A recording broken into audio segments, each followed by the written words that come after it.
My name is Meg. I am now the coordinator of the FLCC Creative Writing Program. And I love the fact that I get to do this. I use she, her pronouns, and I want to start just by welcoming all of you for showing up. And then before we lose him, oh, I think we already lost Jeff, who I wanted to give a big thank you to because he makes the microphones work and the WebEx work. Good morning to my WebEx people. If you are on WebEx, I am going to be giving you some materials. We have been handing out materials, postcards that have art on them. We have a variety of postcards that you'll hear more about. And WebEx folks, you will get those digitally. And if you want to raise your hand and unmute to join in when we do Q&A, that is great, and I will be monitoring the chat. But I'm very excited to welcome you all to the Fall Laker Day reading. And this is our chance to get out of the classroom and see each other in a different setting. And it's an opportunity for me to do one of my very favorite things, which is to brag about the FLCC Creative Writing Program, which is to means bragging about you all right? And on Laker Day, we get to host writers who are in our community, and we get to host writers who are coming from the larger region. Let me start, speaking of the larger region, with a land acknowledgement. I want to respectfully acknowledge that we are gathering on the ancestral and unceded territory of the Haudenosaunee Confederacy. This land, located in what is now called Canandaigua, has been a gathering place for us creatives and a place of stewardship for countless generations. I want to also extend my thank you to Akira, who is busy out monitoring the table. She is the intern who has been very much helping me put all of this together. And before we really get rolling, I do want to take a moment to lift up some of the things that are happening next in the creative writing program. If you want to save a date, that date is December 12th, and that is the capstone reading where our graduates will be, before we send them out into the rest of the world, they will be reading from their best works. And it is just a really wonderful music of poetry and prose and music and art. So that's December 12th, 7 to 9. Next semester, a few courses that I want you to be aware of because someone told me that advising is already happening. All right, yeah. So we have a couple of courses that are going to be taught by John Palzer. Can you give a wave? Yeah, he is going to be teaching Introduction to Creative Writing, and he is also going to be at the helm of the Poetry Writing Workshop. A few of you might already know him because he is doing our creative nonfiction this semester. And then Sarah Heidegan Bruno. Sarah HB, Dr. HB, come on, let's just be real, call her what her name actually is. She is going to be leading the fiction writing workshop. And I don't know if we've got Derek in the house yet, but he is Derek. Hello, WebEx Derek. Give a wave, hello. He is going to be teaching our world literature course. Are you teaching early or late world literature? Midday. I was kind of thinking like decades, centuries, but midday. 1550 to yesterday. All right. Oh, 1650. Man, I'm just messing it all up.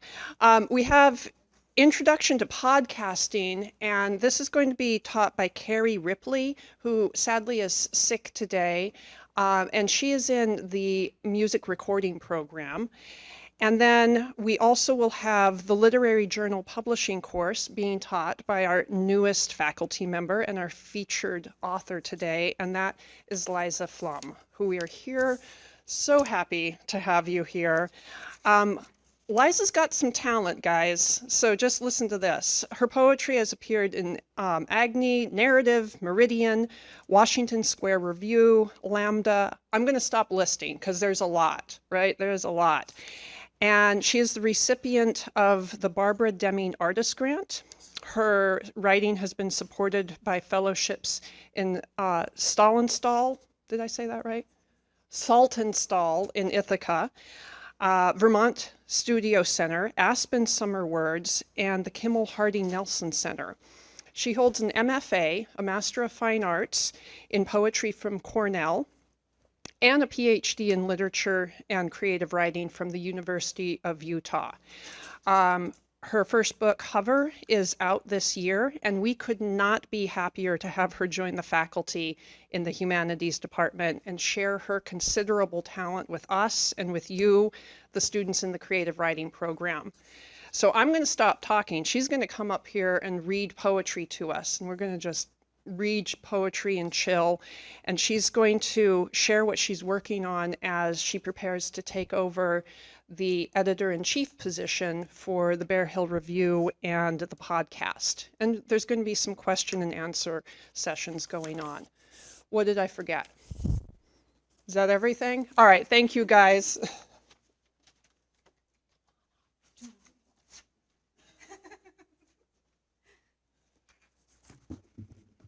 Hi, everyone. How am I doing with this microphone? Okay, awesome. Thank you, Meg, for that welcome. I'm just going to fiddle a little bit here so I can keep track of the time. So I want to thank the Creative Writing Program and the FLCC community for having me here. This is a really special welcome to campus for me, and I really appreciate all of you taking time out of Laker Day to share some poetry. So I am interested in telling stories that have not been widely told. And my book that I'm reading from today, Hover, deals with themes of queer love, chosen family, and non-monogamy, which are themes that have not been widely taken up in poetry. And in this book, I was thinking a lot about how people in non-traditional family structures are sometimes almost invisible as we move through the world because we're not what people expect to see. And at other times, we are hyper visible as we move through the world because we're not what people expect to see.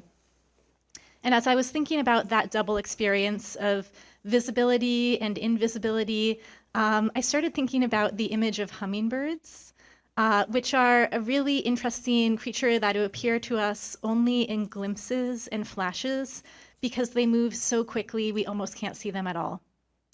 And so something that is invisible because it is surviving and thriving was a really powerful image for me that helped me reframe the way that I sometimes feel invisible in my life in the world. And so I'm going to read some poems that are bringing that image of hummingbirds together with queer love. You'll hear a lot of sonnets in this book. This first poem is a sonnet. It's called Tableau. On the back porch of the faded ranch house, we watched hummingbirds at the sunny edge of the woods dive at each other, almost at us. Their loud clicking singing made me flinch, then vanish in eucalyptus. You reached out to both of us and held my hand and your husband August's hand as I paused, briefly quiet. Eucalyptus leaves in wind settle first in one direction, then another. A hummingbird loses body mass each time it rests. It grows languid and breathless, nearly dies, so fast do its small reserves burn in torpor. And what I know to be good has a half-life and fades with disuse if it isn't always moving, searching out new nectar.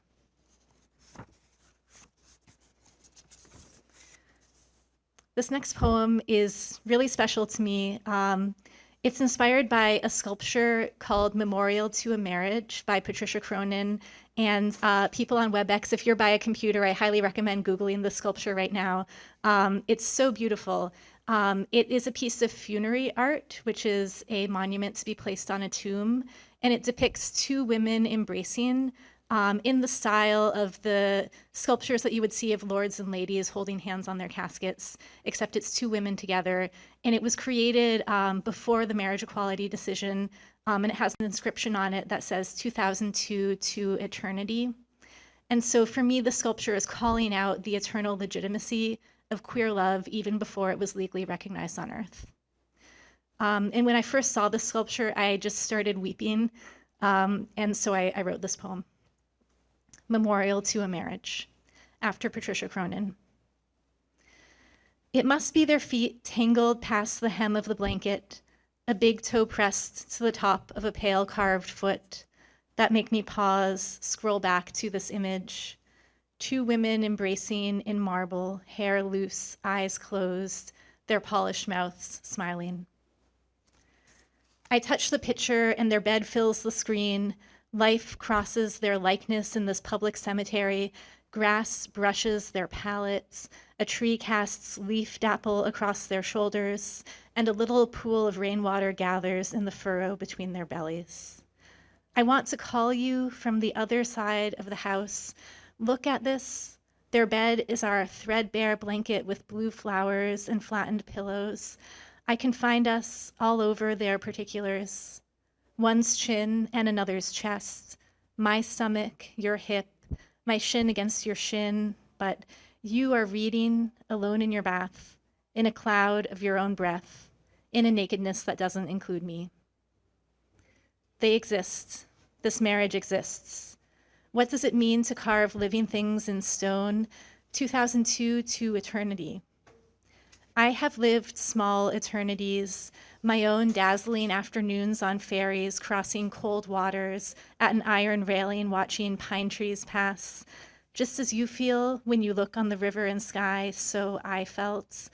I learned to leap across distance. I wished, I said, from your mouth to God's ear. And I have wanted to live behind that ear too, tucked like a flower in a fold of eternity. On my screen, a small leaf sets sail across the water between their bellies, sallying along these sleeping lovers' shores. Didn't Whitman say queers should stand on the shoreline, calling I am, to journeyers from the future as they sail past us in paper boats? I will, I do. What I can't have in life, I will have in death, the artist says, a marriage scene. Is this what living in public means? And what is our life in public? We drop hands. You and I and August have no portrait or family name. In a million iterations of lords and ladies holding hands on their marble caskets, what will survive of us is almost nothing, still, maybe a glimpse. These brides' bodies are glittering, offset against grass. They establish themselves as the land. Oak leaves nestle between one's chin and another's chest. Their marble shoulders are freckled with acid rain. I want to shelter here in their bed's visibility. They let us be seen while keeping our privacy. We leap from now to someday to escape. I go upstairs and find you in the water. I undress and climb in. We barely fit together, thigh to shin, knee to knee. Around us, ripples in concentric circles spread to the basin's edge and then return to us shimmering. We are what we were setting out to see.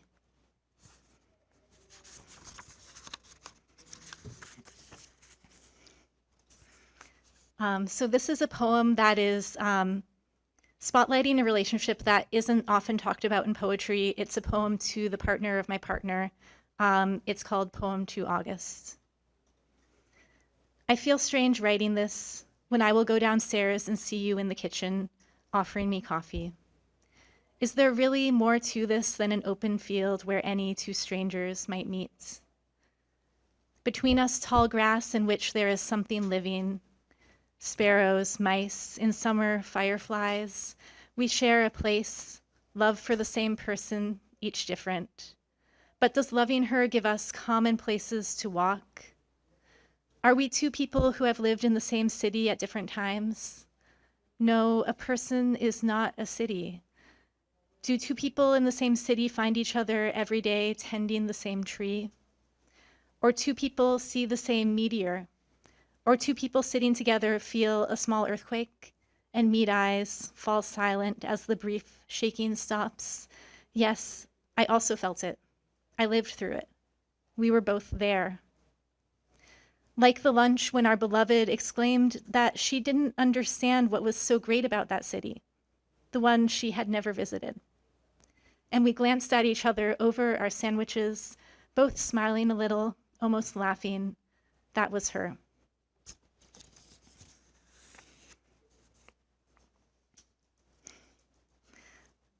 Many poems in this collection are thinking about the desire to have a child. And this is one poem that takes up that theme, thinking again about hummingbirds. It's called Model Home. Hummingbirds make nests of spider silk and lichen, which are tight-knit and tough, but can stretch open around bone and fluff to enclose growing hatchlings. If I had milk, if I had money, or could pluck the world of stretchable stuff, I would love giving some small bodies shelter. I have seen enough hummingbird nests to guess what it takes. From a distance, the nests seem made of flowers, but lichens have no petals or pollen. They are as rough as scales or dried skin, and when the birds grow bigger, the spider silk tangles them in its net, suspended and falling. Hanging on by a see-through thread is almost flying.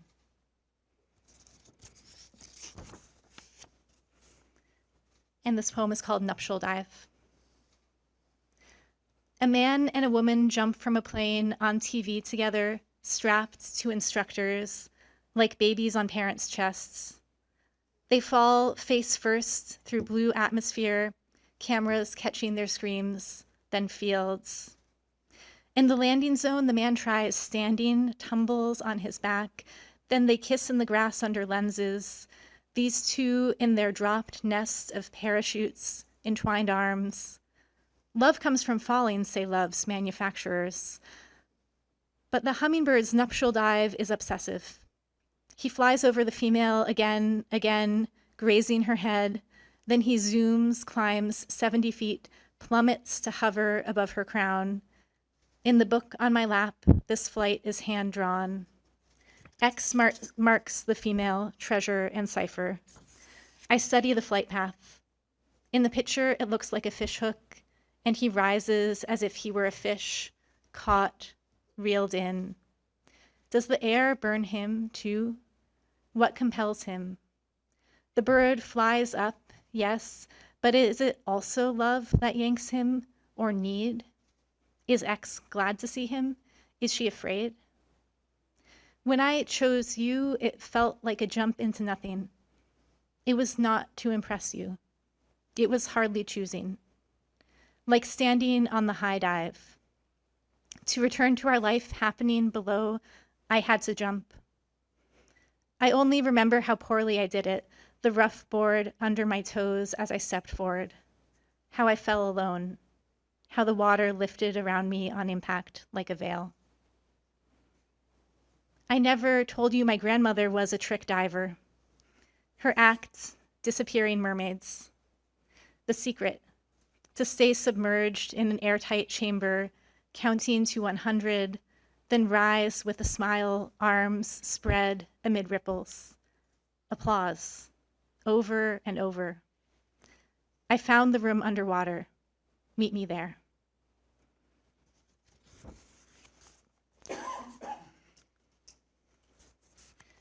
And I'm going to be daring and read a poem that's very hard for me to read. This poem is called Fire Crown, and it's actually on a postcard that we'll be handing around later. It is made up of names of hummingbirds, and I'm going to do my best. Fire Crown. Star throat, barb throat, fire throat, ruby throat, blossom crown, hermit, wood nymph, empress, silk, coquette, blue, black, rainbow, amethyst, white-bellied, cinnamon-throated, mango, sun gem, sapphire, tourmaline, glow, fiery topaz, emerald, jewel front, train bearer, golden crown, golden throat, metal tail, sickle bill, visor bearer, train bearer, helmet crest, saber, wing, puff leg, velvet browed, black eared, white whiskered, rainbow bearded, sooty, scaly, tufted, sheer tailed, sapphire, mountain gem, snowcap, hill star, wood star. Thank you. All right, and this next piece is one of the prose pieces in the collection. This book goes back and forth between very brief sonnets and some pieces with longer lines. This returns to the question of visibility and invisibility. You'll see that sculpture, Memorial to a Marriage, return in this piece. This is called Portrait of the Chosen Family, with lines from a living will, a hospital visitation authorization, and a healthcare proxy. When I was 8, I walked through Mountain View Cemetery with my parents, picking and sucking on sour grass. At the hilltop, we sat on the steps of crypts. I loved best a pyramid bearing a woman's bronze portrait, Eni, dearly beloved wife. She looked west toward the San Francisco Bay, where red and blue freighters endlessly arrived. Among those graves, I looked for kinship's trace, wife, mother, daughter, son. Even as a child, I was appalled by the graves marked only wife. No name, even in death. But likewise, even in death, who appears without a family? In the marriage equality decision, Obergefell versus Hodge, the plaintiffs were strangers in death, with no name of a beloved on their death certificates, a state-imposed separation Obergefell deems hurtful for the rest of time. You asked me to be part of your family for the rest of time. I said yes as the stones at the center of the spiral jetty unfurled around us with galaxy arms, and the lake stretched starrily before us, and our small dog turned in my arms like a moon. I was 30 and giddy. You were married to August, as you had been for 10 years before proposing this to me. What did I say yes to? I would have chosen to live with only you forever. To be part of a family is bigger, darker, like the sky. Do the stars know they are part of a constellation? Most stars form in clusters born from stellar nebulae. We call these star families, and they resist the stories we tell about their shapes. Sometimes they orbit one another. They have twins, triplets, and companions. As they age, they separate. This has nothing to do with the stories we tell about stars on Earth. I, Liza Flum, being of sound mind, willfully and voluntarily make known my desires. Whatever stories I write, my language makes us separate. An editor flags my use of the word wife to describe you, the woman I love. She says this word is a wish rather than a description, that I invoke an impossible marriage as it slips away.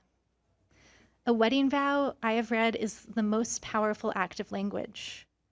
When I first wrote about us, I thought I could speak us into wedlock.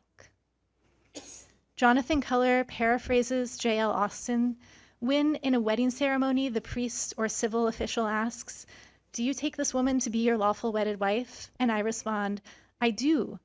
I do not describe anything. I do it." But, he continues, if I say I do, I may not succeed in marrying. If, for example, I am married already, the utterance will misfire. I wanted it to be enough to say yes. But does the state or your husband take the word wife from my mouth? And why should words misfire, not bend, break, dilate, fizzle out? Like stars, can words die? Many star families don't have names. Because of this, I've learned you can buy a star easily. Choose a name, inscribe it in the star registry. You will receive a free photo book. Star families are recorded by sentimentalists who believe, as I did once, that love is best expressed on paper. The declarant may revoke this orally or in writing or by any act evidencing a specific intent. Examples of such acts are tearing up this paper. At first, I simply wanted to be in the presence of your marriage, the way anyone wants to be close to a sacred mystery. I once knelt on the asphalt in front of the Sandhill Crane exhibit in Salt Lake City's Tracy Aviary for an hour, watching two mated birds dip their long heads into the reeds. They looked like they loved each other, although their wings had been broken for 10 years and they couldn't leave. I gazed like a supplicant. I grant my agent full power to make decisions for me to the same extent that I could make such decisions for myself if I had the capacity. The word mystikos means to be connected with what is private, secret. For the ancient Greeks, a mystery was also a rite. You could be mystery's participant. I learned to participate in your privacy. For your 10th anniversary, I wrote you a card that sits on our mantle. I am grateful to have this front row seat. That day, I watched as the congratulations poured in from people who didn't know my name. When did I stop feeling like a witness?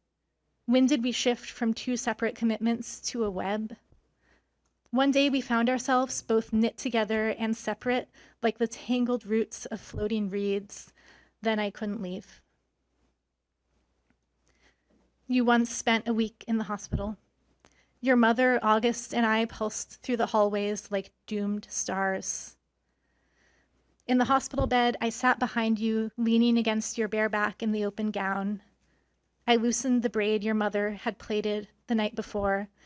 Then I finger-combed your hair until it was smooth and braided it again.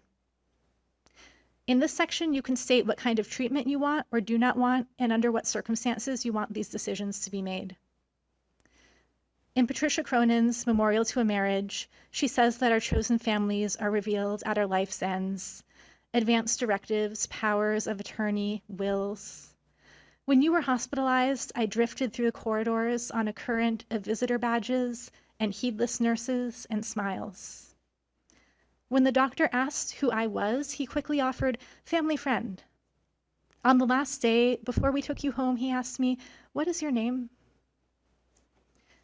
In the lakeside town on a weekend trip, I saw two names in the cemetery, Mabel LaFrance and Florence Trefagin, etched into the same stone, 1890 to 1964, 1894 to 1970.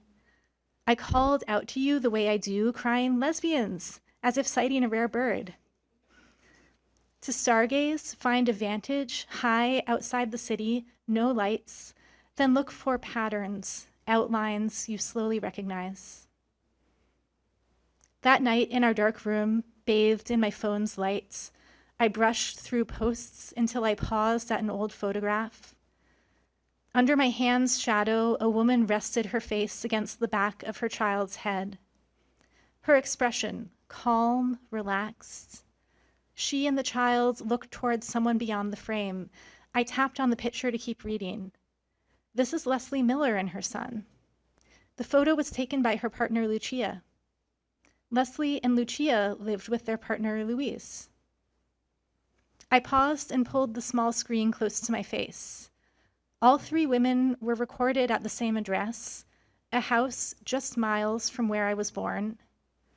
And Leslie's mother, Eni, was buried in a pyramidal crypt at Mountain View Cemetery. I stopped reading, watching my reflection waver in the phone's screen. As a child, I had sat at the feet of this family, eating the grass covering their graves. In the same cemetery, I once paced an overgrown plot reciting Whitman.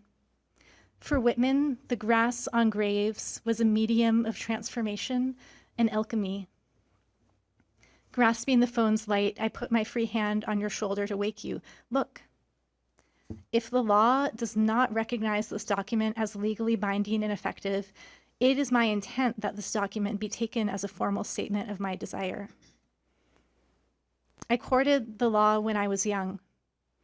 I read decisions, holding my breath. My first love and I danced around the kitchen table when the Supreme Court overturned DOMA Section 3. When marriage equality was decided, we ran through the morning streets to buy champagne. And now, when I read the Obergefell decision, my chosen family appears as the place where imagination stops. Our life is envisioned only in the dissenting opinion, as the limit of possibility. Why would there be any less dignity in the bond between three people who, in exercising their autonomy, seek to make the profound choice to marry? I can tell a hopeful story about interstellar travel. A generation starship is an arc where families travel together. Explorers set off to unknown systems that their distant grandchildren someday see. When they arrive, their families will be wholly transformed, looking up at alien suns. I can imagine myself free of the very system of marriage this way. But I always end up landing back in my life on the ground. Assimilationist, white picket fence, my friend calls my marriage poems, and 6 months later, he decamps to Europe and, in need of a visa, marries. What would living bravely mean? I want to be a craft that doesn't aim to arrive.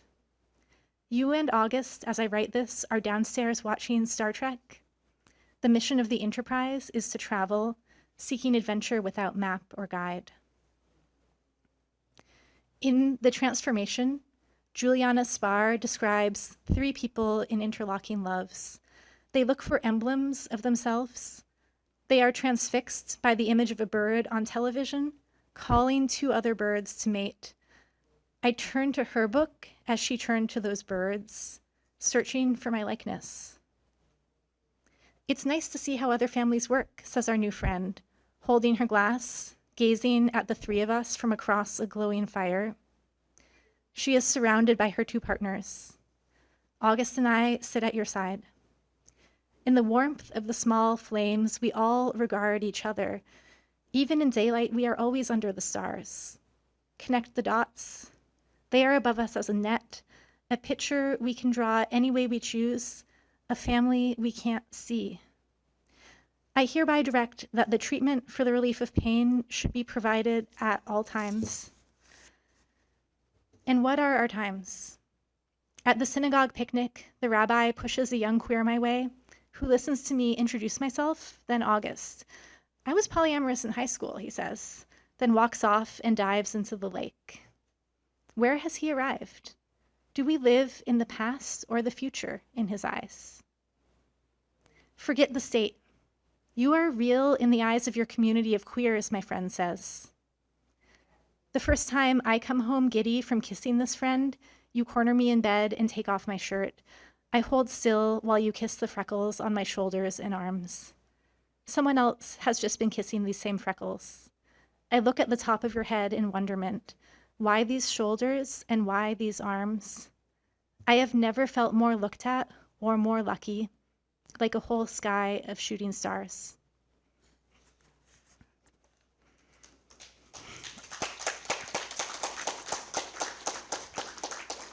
Thank you. So I'll close by reading two short hummingbird poems. This one is called Domestication. If you find a hummingbird, never wrap her in a cotton towel. When she breaks free, her claws, tangled in thread, will rip out. So the lost lover can't come home. So the bird hovers, maimed, and can't perch. Better shelter her in a shoebox lined with silk. And I will say that is true. I did a lot of research, never wrap a hummingbird in a towel. And this last poem is called Still Life. Stunned in a man's palm, a hummingbird opens its wings, and they look unremarkable, pigeon gray. They once were too fast to look at, dragonfly gossamer. Now this bright body is a specimen. I thought I wanted to see a hummingbird frozen and splayed. My whole life, I have had a bad memory for moving things, like faces. As a child, I would try to picture my parents with my eyes closed to summon an eyebrow, a chin. But does loving mean looking well or trying? Sometimes I make my hands a picture frame to stay your living image, your fast, overflowing my hand's aperture. I squint to keep you still. You can't have someone, you just go with them, you said, as you packed our bags, already going. Thank you.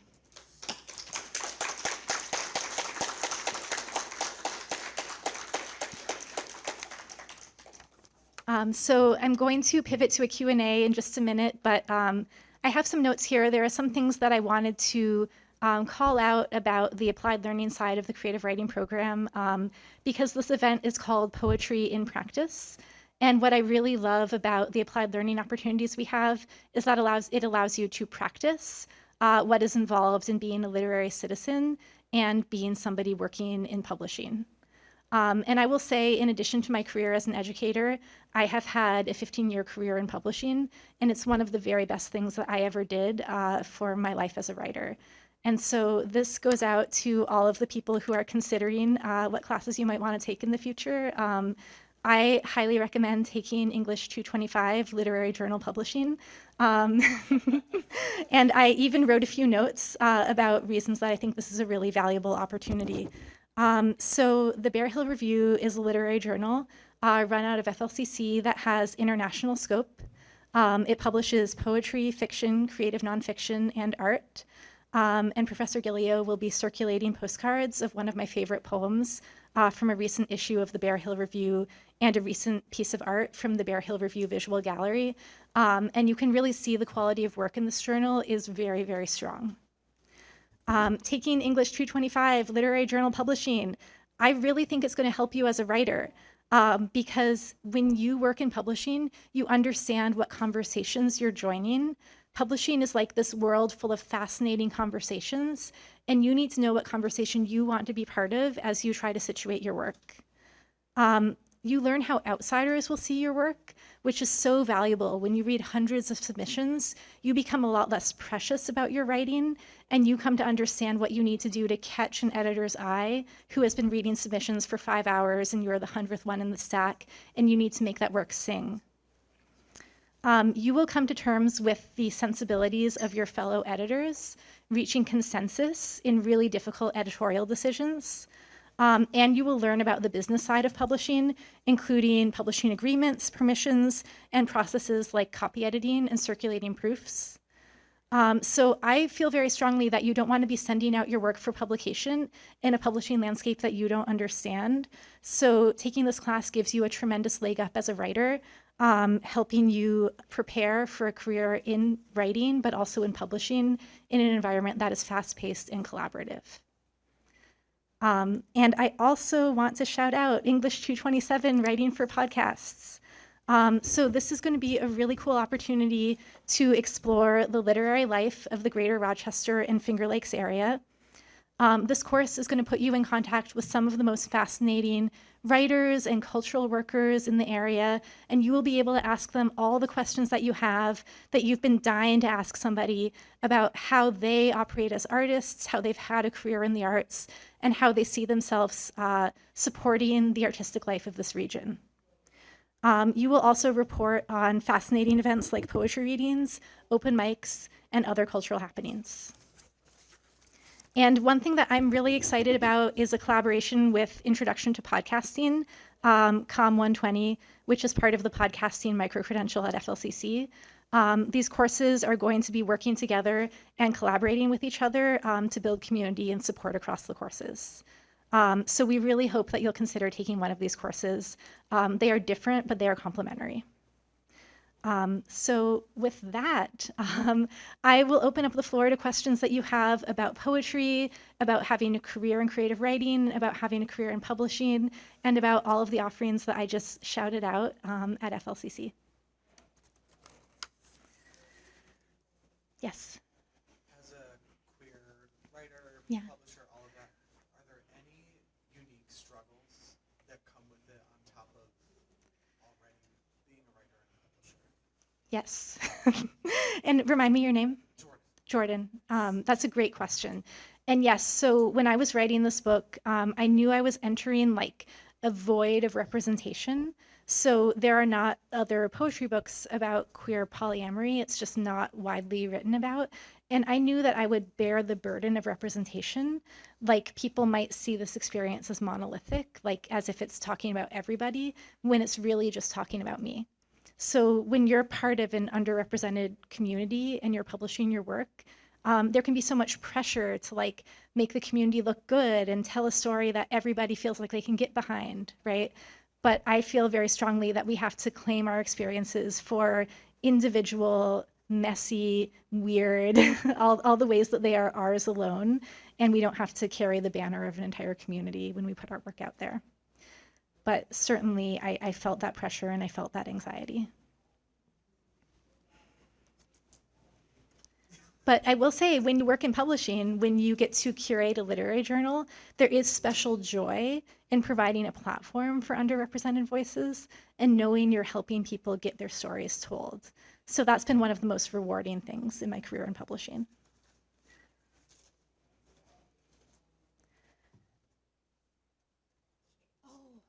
I apologize. I forgot to repeat your question for WebEx. I'm not used to this. So Jordan's question was if there are any unique challenges related to being a queer artist and putting work out in the world that deals with queer themes. Was that captures your question?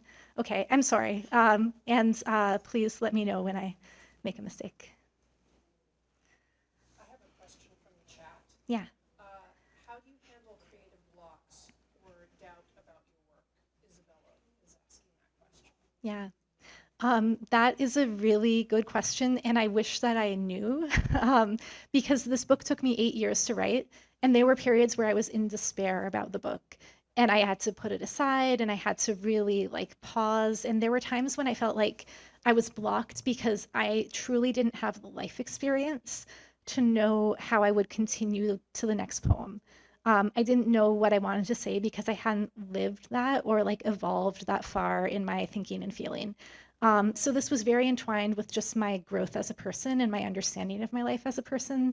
And I will say, just give yourself grace and gentleness and know sometimes you don't know how the poem ends or the story ends because you haven't lived that part yet, and you will. Yes. May I add on to what you said? Yes. Something that helps me with art block would be writing about the art block itself and your feelings about the art block. Because then as you start writing, it doesn't matter what you're writing, and that is poetry in of itself. Beautiful. So it's a poetry section. I think you don't have a poem and you accidentally make one. It could be the worst poem ever, but it's still a poem. You could get it. That's beautiful. And what is your name? My name is Lou. Lou. I'm just going to say what Lou said again, that writing about our block is a way of making art and making beauty out of that block. So writing about things that you don't think you would write about is, and the thing you least want to write about, or the thing you want to write about the most, feel like you can. It's like anything and everything that is in your head at any given moment is in itself creativity. It could be the most boring thing. It's still inspiration. That's beautiful. Thank you. And that is something that I tell my students as well. This kind of builds on what you're saying, Lou, that just writing, I don't know what to write, I don't know what to write, I can't believe that I have to write right now because I don't know what to write, is a way of writing something and finding your way towards the next thing that you want to say. Yeah. Yes. Do you ever struggle with titling your poems? And how important do you think that is? I am a title fiend. So the question was, do I ever struggle with titling my poems? So you might have noticed that some of these titles are really long, like Portrait of a Chosen Family with Lines from a Living Will, Healthcare, Visitation, Proxy, and so on. And I really believe in a title as a place where we do work to invite the reader into the poem and give them the information they need to engage with the poem. So I've had titles like Taking My Dog Out into the Parking Lot, I Look at the Moon Over the Carport and Think About My Child. You know, that is a title of one of my poems. So I'm one of those people who will write a 3-sentence long title as a way of inviting people into the work. Yes, Meg? A question from Dr. Gentry in the chat. He thanks you for the beautiful poems and asks, as someone with an MFA and a PhD in literature, I wonder if you could say a few words about the relationship between the study of literature, so literary history and the creative works, yours and creative works more generally speaking, and then he invited you as a guest speaker to World War. Oh, wow. Thank you, Derek. So yeah, this book that I wrote has many, many voices in it. So you might have heard the voice of Walt Whitman is like a recurring motif in the work. There are other writers who I'm calling out who I felt like were just present with me while I was imagining these poems. And without, a familiarity of their work, I couldn't have written the poetry. So I believe so strongly that we're always in the company of other writers when we're writing, and we're following in the footsteps of other writers. And we are also building the community around us of contemporary writers that we want to be aiming our work towards.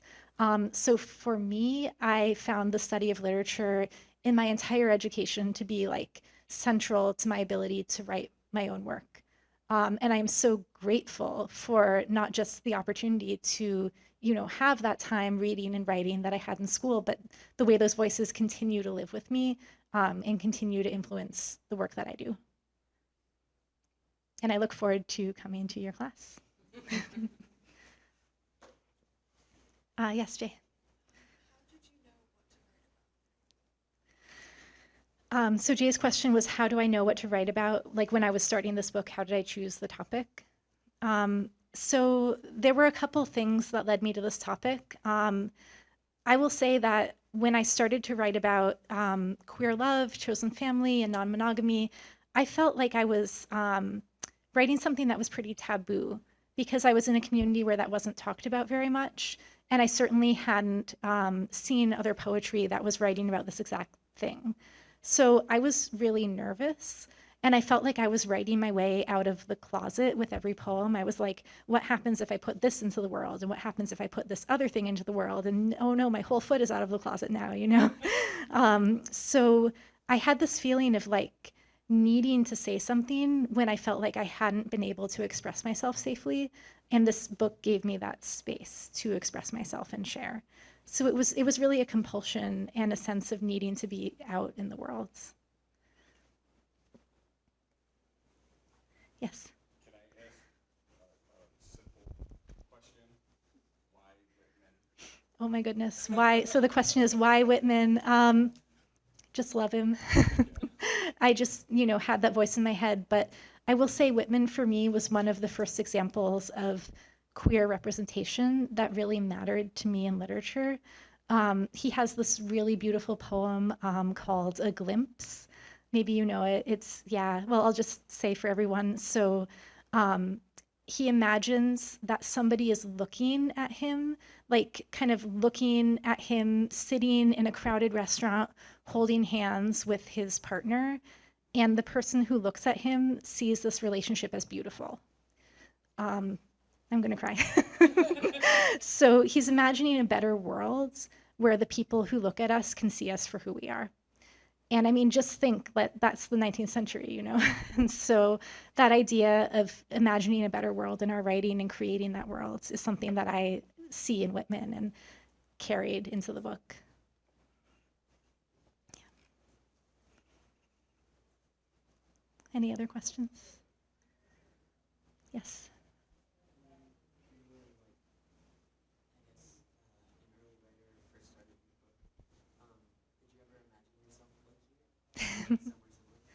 I wanted to be, so the question was, did I ever imagine myself here at FLCC or somewhere similar?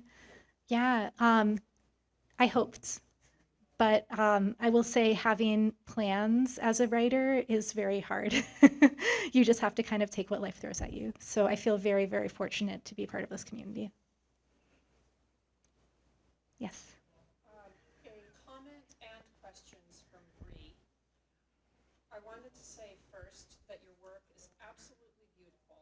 I just purchased your book so I can read the rest of it. I love that you took risks because your voice is important. Thank you for sharing with us. Thank you. Now she has a few questions. You want them one at a time or as a Oh gosh. triplet? Maybe one at a time because I'll forget them. Okay, so first question. How did you know when a poem is finished? Okay, so I'll say there are two ways that I know when a poem is finished. One of them is when I feel this sense of surprise, like I arrived at something at the end of the poem that I didn't know at the beginning. So for me, that poem that I read about a trick diver and finding the secret room underwater, that was a poem that really surprised me at the end. And I was like, whoa, how did I end up here? So I ended the poem there. And it was a feeling of being in a really interesting new destination. So that's one way that I know when a poem is finished. And another way is when I'm just in despair and I hate it and I give up. All right, so second question, how does revision fit into your creative process, and is it something you enjoy or resist? I love revision. So I will say I am in the church of revision. It is something that I am so committed to, and I think is the most important thing we can do as writers. I believe a lot in the idea of composting, which is something that writers talk about. Everything that you write is compost. Every draft you put down is compost. You don't need to be precious about it. That is what the work is going to grow out of. So for me, there are 20, 30, 40, 50 drafts of every poem. And I learned to just be like ruthless, about moving through those drafts, understanding that they're all leading towards something that I couldn't have imagined at the beginning. And final question, how does teaching poetry influence your own writing? That's a great question. I learned so much from my students. I'm going to look out here at the students in the room. I learned so much from all of you, especially the risks that people are willing to take in their work. The way people are able to express themselves authentically in their work is really inspiring and uplifting to me. So I feel energized by my work as a teacher, and I carry that into my writing.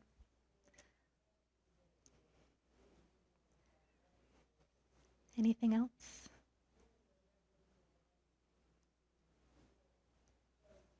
Is there anything else we want to say? Oh, I see one hand in the back.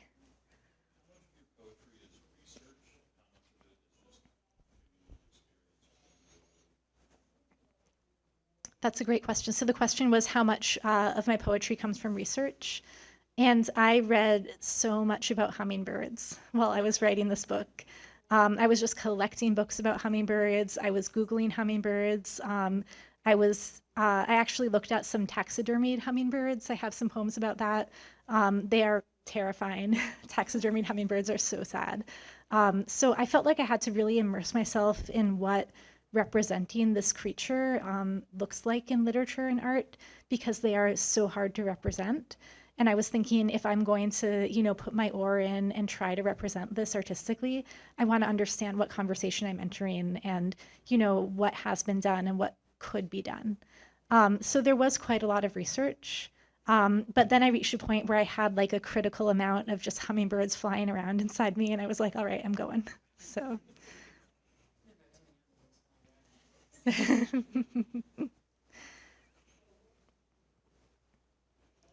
Okay, cool. Do you want to say anything to close?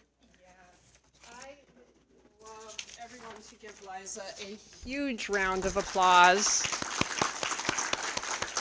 So thank you so much for sharing your talent and for sharing yourself in these poems. It was just beautiful. And thank you, everybody, and thank you on WebEx for coming out today and supporting the creative writing program. Your presence matters so much to us. And I just want to ask you to continue supporting us and the Bear Hill Review. Have a great afternoon and have a great Laker Day, everyone.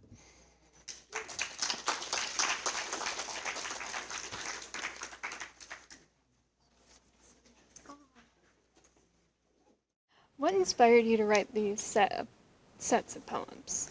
I was feeling really nervous to talk about my life. I was living in a community where it was hard to be out as queer, and people certainly weren't talking about non-monogamy or polyamory. And so I felt like the page was a safe space for me to express myself, even when I couldn't be out in my larger life. Yeah, I totally understand what it's like. When you're part of a small part of a community, it's really important for you to put yourself out there and like communicate your experiences. Yeah. what poets inspired your work? The poetry of Walt Whitman and Philip Larkin, Audrey and Rich, who is a complicated figure but an important figure to me. There's a poet called Kiki Petrosino, who I highly recommend, who has these incredible sonnets, and her sonnets tell stories. And in my book, I'm telling a lot of stories using the sonnet form. So seeing somebody using that form in a narrative way was really important to me. And there are so many voices woven into the work. Yeah, I really also like the poet of like Sappho. She Yes. really, Yes. yeah. So I Yeah. completely get wanting to be like being inspired by other queer writers and Yes. that kind of. How does nature influence your life and work? Yeah, nature was really important to this collection of poetry. I felt like writing a nature poem would be a way that I could gain entry to a poetic conversation that I wasn't sure if I could be part of. Because there's nothing more literary or poetic than a sonnet about a beautiful bird, right? Right. And I was thinking, if I can write this content into a hummingbird poem, nobody can tell me that it doesn't belong in poetry, it doesn't belong in literature, because there's such a tradition of nature poetry taking up space in this world. So it was kind of a way that I made a Trojan horse, and I built something that people might open a door for, and then placed inside of that something a little more subversive. I also think like including nature within your poetry normalize like it adds my experiences are natural. They're part of Yeah. being, and it's packaging that into a way to connect with people that might not quite understand your lived experiences. Yeah. I think that's great. That's beautiful. Yeah. Did you use an outline when you started writing your poems, or was your creative process more like creative bursts that you would just randomly? I never had an outline, but when I completed the poems in the manuscript, I did think a lot about structure and organization.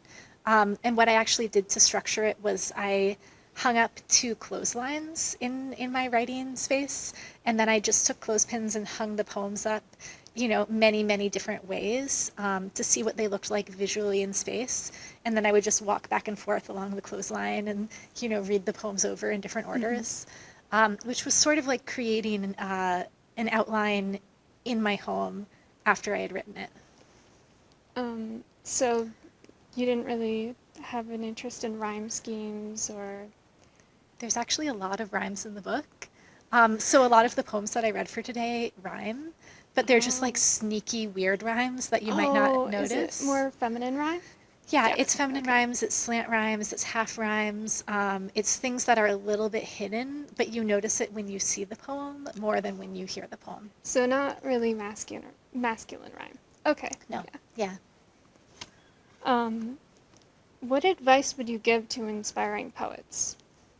Yeah, I would say you are valid and don't let anybody tell you you don't belong in the room. Poetry is a world where we get a lot of rejection.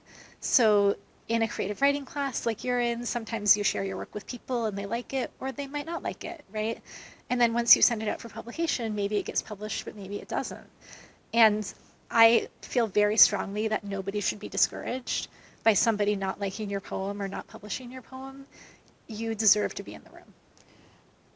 Yeah, I feel like there are stigmas around creative writing and being able to make a living on Yes. writing and being an author, but I think it's really important that we have people writing and creating Yes. art. Yes. So I appreciate the work you do. Thank you.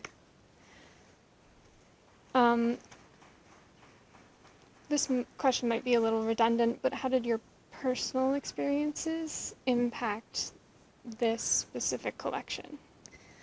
Well, as you heard, a lot of it is about my life. And that's a little scary. Sometimes it feels like sharing the book is like sharing my diary. I'm like, oh no. But it helps me understand my life. Writing it helps me understand what I really thought about visibility and invisibility.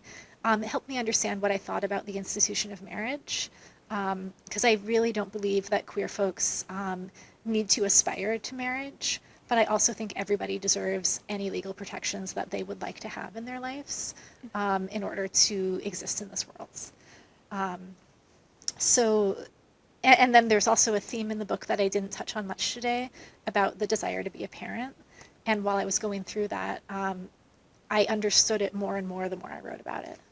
I think the marriage part is important because it's not like actually marrying that's important to the queer community. It's the idea that we deserve the right to have that option. Yes, yes. And I think that's what you touch on in your book. Yes. And I think with traditional like parent values, there's this stigma around queer parents and how people like that are going to not raise, well, people perceive it as they're not going to be able to raise a child correctly, which I think is nonsense.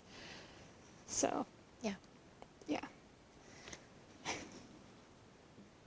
What's your favorite poem out of your collection and why? Oh my goodness. I really care about that poem, Memorial to a Marriage, because it was so crucial for me as I was developing the project.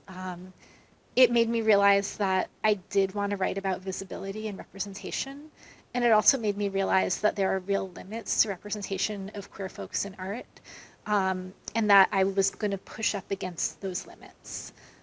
So that poem is focused on the sculpture of two women embracing, and I felt so seen when I looked at that sculpture, but I also felt like this sculpture is basically making an argument for marriage equality that I am excluded from, right, because of the way that I live my life. And so I felt so seen, and yet I also felt not seen at the same time, and that was a really fascinating like push-pull for me. It's like a paradox where you feel that you have representation, but it's not quite the representation that you specifically want. Yeah, yeah. And that's really hard to deal with.